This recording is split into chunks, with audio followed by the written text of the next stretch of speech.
शुभम कुमार। शुभम कुमार। अच्छा, तो क्या दिक्कत थी आपको? हमें गले में समस्या थी और खांसी, बहुत खांसी और जुकाम। लगभग कितने दिन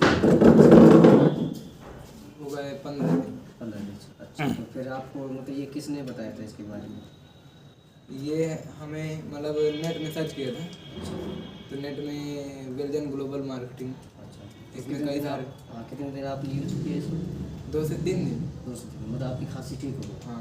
अच्छा, तो हमारे लोगों को क्या आप सलाह देंगे? हम सारे लोगों को यही कहना चाहते हैं कि ये एक ऐसा प्रोडक्ट है जिससे सारी खांसी जुकाम सारी समस्याएं इस प्रोडक्ट से सही हो जाएंगी।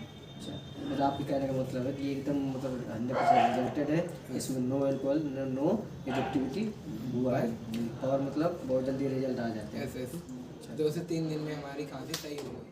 कई डॉक्टर